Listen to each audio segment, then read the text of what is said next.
they continuously perpetuate this philosophy. And it's not just for Pakistan, it's for the Muslims in India. We're terrorists whether we're Muslims in Pakistan, and we're terrorists whether we're Muslims in India. I'd like to remind the Honorable Foreign Minister, or the Minister for External Affairs of India, that Osama bin Laden is dead, but the butcher of Gujarat lives. And he is the Prime Minister of India.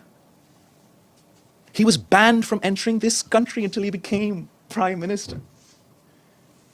This is the Prime Minister of the RSS and the Foreign Minister of the RSS. What is the RSS?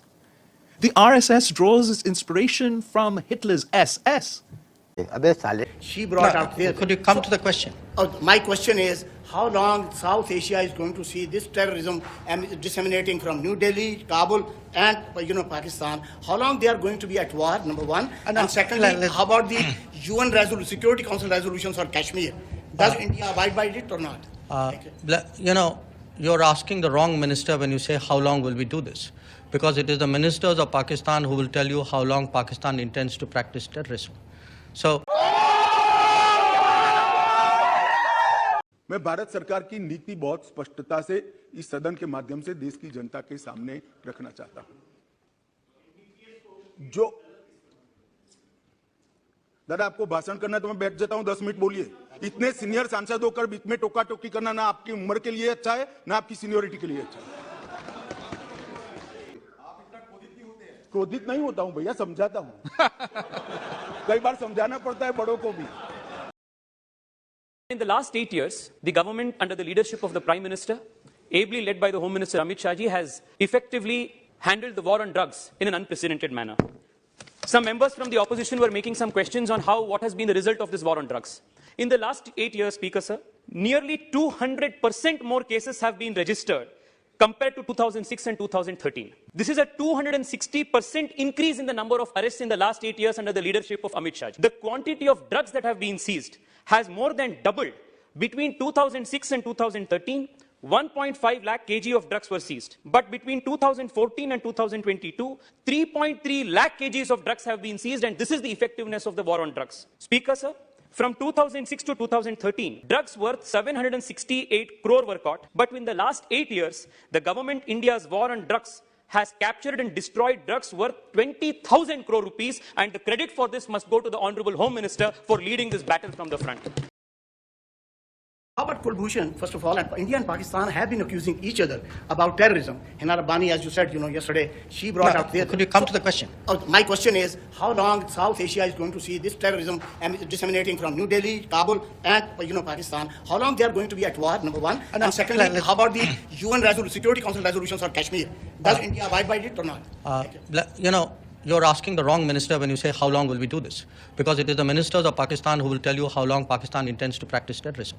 So look, at the end of the day, the world is not stupid, the world is not forgetful, and the world does increasingly call out countries and organizations and people who indulge in terrorism. And by taking the debate elsewhere, you're not going to hide it. You're not going to confuse anybody anymore. People have figured it out. So my advice is, please clean up your act. Please try to be a good neighbor. Please try and contribute to what the rest of the world is trying to do today, which is economic growth, progress, development. So I hope through your channel that message goes through. Yesterday we heard the Pakistani Foreign Minister Bhutto mention Kashmir in the UN Security Council meeting on reformed multilateralism. Another Pakistani Minister, Hina Rabbani Kar, is talking about a dossier and allegations against India coming from a country that hosted Osama bin Laden. Your thoughts? Well, I read the reports on what Minister Hina Rabbani Kar said. And, I was reminded more than a decade ago, if my memory serves me right, Hillary Clinton was visiting Pakistan, Islamabad. And Hina Rabbani Kar was a minister at that time. And I think standing next to her, Hillary Clinton actually said that if you have, I'm giving you the sense, it's not an exact quote, that if you have snakes in your backyard, you can't expect them to bite only your neighbors. Eventually, they will bite the people who keep them in the backyard. But as you know, Pakistan is not great on taking good advice, and you see what's happening there. In terms of what they are saying, look, the truth is everybody, the world today sees them as the epicenter of terrorism. Now, I know we've been through 2.5 years of COVID, and a lot of us have brain fog as a result. But I assure you, the world has not forgotten, where does terrorism, who has their fingerprints over a lot of activities in the region and beyond the region. So I would say that it's something which they should remind themselves before. Let's begin with Twitter's and its saga of quitting or not quitting about Elon Musk. Now, the CEO has said he will step down as CEO. He's world's richest man and he's announced he will quit after finding a replacement. According to reports, Musk is actively looking for a potential replacement. Musk's Twitter post came as reply to his earlier poll, where he asked people if he should resign as the head of Twitter. He also promised he would abide by the results of the poll. The result of the poll showed 57% of respondents were in favor of Musk stepping down. Tesla stock has been suffering and Musk's wealth has been drained by his pursuit and acquisition of Twitter. It has dethroned him from his position as richest man in the world. On December 20th, US FTC expanded its investigation into Twitter's handling of user data, and Southern California police requested information about a possible vehicle assault involving member of Elon Musk's security detail. These developments added to Elon Musk's woes with Twitter, and following the departure of more than half of Twitter's 7,500 employees and Musk's alienation of some users with the swiftly changing moderation policy decisions, Twitter has been losing advertisers like water. Social network has reportedly been in the last few months been in the fast lane of bankruptcy. According to a tweet from Musk early this week, things are not as good as they appear.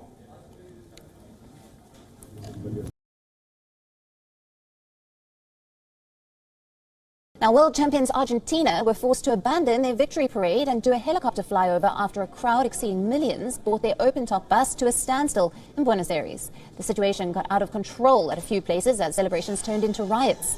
Lionel Messi and company were airlifted after two fans jumped from a bridge onto their team bus when it passed under the bridge. One landed on top of the vehicle, but the other bounced off the back and fell off the bus onto the ground. The health condition of the fan who fell into the crowd chasing the bus is unknown. The players had no option but to cut short their scheduled 8-hour parade as millions of fans flooded onto the streets.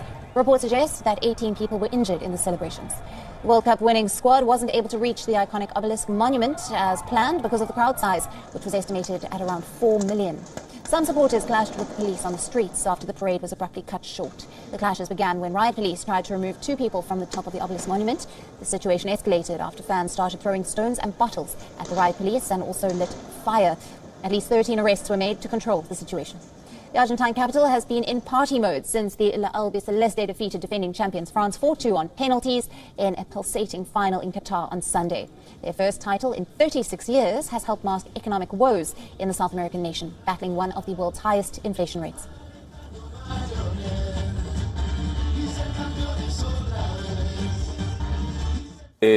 What happened was incredible. It made people forget about everything else in Argentina, all the problems of the country.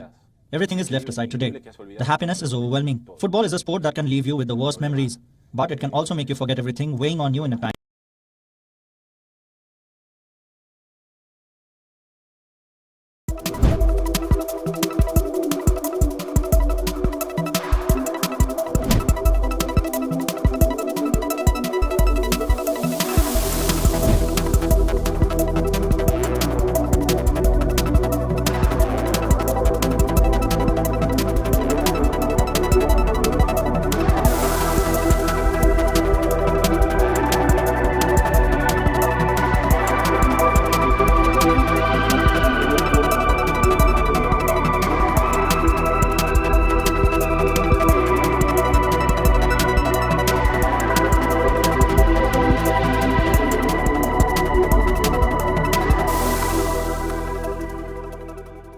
I am also giving open invitation to all of you. Regarding my ministry, we are making the world standard road infrastructure in the country. I am promising you that before end of 24, our road infrastructure will be equal to the standard of USA, American standards. And 100% the logistic cost is a big problem. Presently it comes to 16%, but I am promising you that up to the end of 24, we will take it up to in a single digit, up to 9%. And that is going to helpful for getting more exports. And it is really a most important thing for all of you. By reducing the logistic cost, we should be more compatible in the world market. And there is a huge, sky is the limit. Huge opportunities are there. And the people like you who can make the vision for that.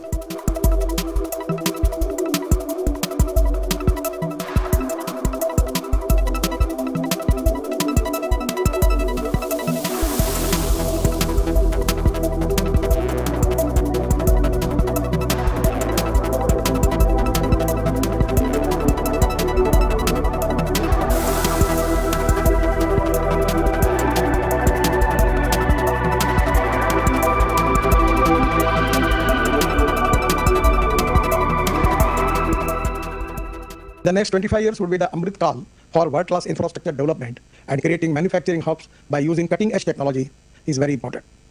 The association like FICCI are the true ambassadors to drive this vision. Under the dynamic leadership of our Honorable Prime Minister Shri Narendra Modi ji, India is all set to become a $5 trillion economy by 2025. India is on the path to build an inclusive Bharat by following the vision of our Honorable Prime Minister Modi ji of Sabka Saath, Sabka Vikas, Sabka Prayas and Sabka Vishwas.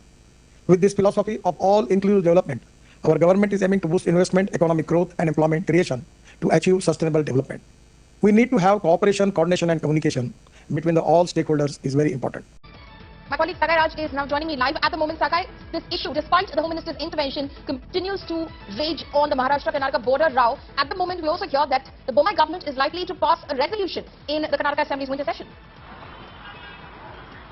Absolutely, the resolution will be passed to maintain the status quo. The status quo clearly shows that they have to follow Mahajan Committee report, and Belagavi is a part of Karnataka. And talking about Sanjay Rao's statement, this particular statement have it in the amongst the politicians where they have gone ahead and criticized. And if you notice, following when it comes to water, land and language, there is no compromise irrespective of party in the state of Karnataka. And that is the reason Siddaramaiah has it out as Sanjay Rao saying that the government is capable enough to handle these kind of roles. And even the Home Minister has it out as Sanjay Rao stating that a person who is in responsible position should not make these kind of statements. It should also try to hurt the emotions and feelings of the people in the state of Karnataka. So we need to wait and watch how it is going to turn around in the assembly session. As we speak now, anytime now there might be a resolution which will be passed against the border issue, and probably the status quo will be maintained. Okay, so guys, stay on with us. Let's listen in one more time to what Sanjay Rao said earlier.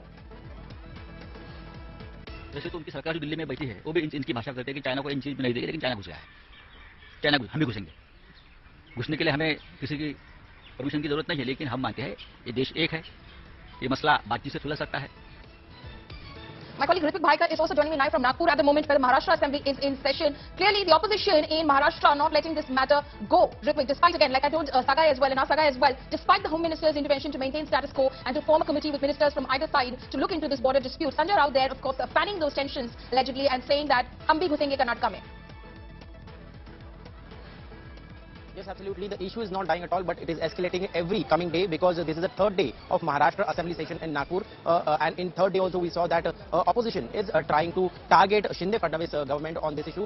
They are also saying that if Karnataka government and Karnataka CM will make provocative statements, they are not going to listen to it, and they will also be as aggressive and as they will also be aggressive like them. The coordination minister Shambhuraj Desai was appointed for the coordination between Karnataka and Maharashtra government. Shambhuraj Desai has also threatened that water which is released from Maharashtra's Koyna and Krishna river to Karnataka during April and May, which is summer, they have to think about it whether they will send it or not, because every year Karnataka government requests, Karnataka CM requests Maharashtra government to release those water which comes in, which is a very big relief to Karnataka. But this time they will be overthinking about it, and they will be not taking any statements from Karnataka government. Okay, so that is in a sense almost escalating the issue, the dispute which is basically underway between the governments of Maharashtra and Karnataka, though the Home Minister has said status quo should be maintained until the Supreme Court comes out with a verdict. Ritik and Sagai, thank you so much for joining us. मैं भारत सरकार की नीति बहुत स्पष्टता से इस सदन के माध्यम से देश की जनता के सामने रखना चाहता हूं। जो दादा आपको भाषण करना है तो मैं बैठ जाता हूं, 10 मिनट बोलिए। इतने सीनियर सांसद होकर बीच में टोका टोकी करना ना आपकी उम्र के लिए अच्छा है, ना आपकी सीनियोरिटी के लिए अच्छा है। मैं बैठ जाता हूं, आप भाषण करिए 10 मिनट प्लीज। माननीय गृह मंत्री जी, माननीय गृह मंत्री जी, हर बार नहीं करनी चाहिए, विषय की गंभीरता को समझना चाहिए। तो बोले नहीं होते, क्रोधित नहीं होता हूं भैया, समझाता हूं। कई बार समझाना पड़ता है बड़ों को भी। माननीय, जहां तक कानून का सवाल है, मैं इस सरकार की नीति को बहुत स्पष्ट करना चाहता हूं। जो ड्रग का सेवन करते हैं वो विक्टिम है, उनके प्रति सहानुभूति का रवैया होना चाहिए और पुनर्वसन की तैयारी और पुनर्वसन की कानूनी प्रावधान होनी चाहिए।